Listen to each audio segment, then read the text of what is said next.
La Suède sur la route des Bleus, 39e au classement FIFA, l'équipe suédoise est le prochain adversaire des Bleus mardi soir au stade Vélodrome de Marseille. Absente des 2 dernières Coupes du Monde, la Suède est conduite depuis novembre 2009 par Erik Hamrén.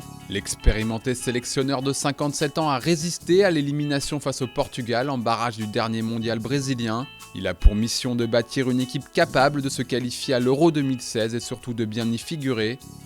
Auteur samedi dernier d'un match nul 1 partout face au Monténégro, les Suédois occupent pour l'instant la 2e place du groupe G derrière l'Autriche et devant la Russie.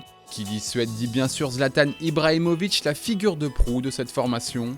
Absent des terrains durant cette semaine pour une blessure au talon, l'attaquant du Paris Saint-Germain a renoué avec la compétition la semaine dernière face à l'Olympique de Marseille et fait partie du groupe suédois.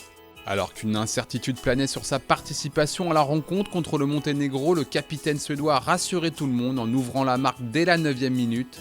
Avec 51 buts marqués en 101 sélections, Zlatan est le leader offensif mais surtout le véritable guide des Blagultes. Le public du stade Vélodrome n'aura cependant pas le plaisir de voir évoluer la star suédoise, annoncée depuis dimanche forfait contre la France par sa fédération.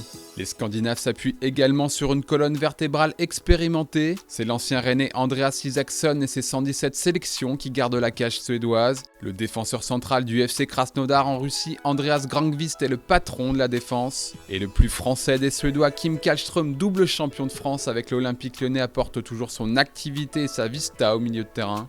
En attaque, alors qu'il avait débuté les qualifications, Johan Elmander a mis un terme à 33 ans à sa carrière internationale. C'est un autre Rennais, Ola Toivonen, forfait pour ce rassemblement qui accompagne le plus souvent Zlatan aux avant-postes. Mais de nouveaux visages ont également fait leur apparition chez les jaunes et bleus ces dernières saisons. À 25 ans, le milieu gauche de l'Olympiakos, le Pirée Jimmy Durmaz, s'est installé dans le 11 de départ d'Erik Hamrén, tout comme le milieu de Cagliari en Serie A, Albin Ekdal.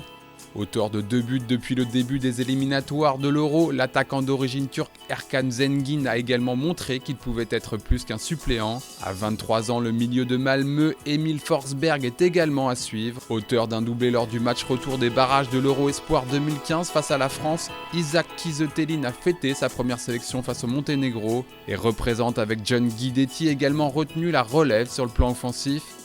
La Suède toujours à la recherche d'une nouvelle génération dorée, 20 ans après la 3e place acquise lors du Mondial 94 par les Brolin, Dahlin, Larsson et consorts est donc en construction. Avec un bilan de 8 défaites, 5 nuls et 5 victoires face aux Bleus, ce nouveau test face à des Français invaincus depuis 5 matchs sera l'occasion de se situer.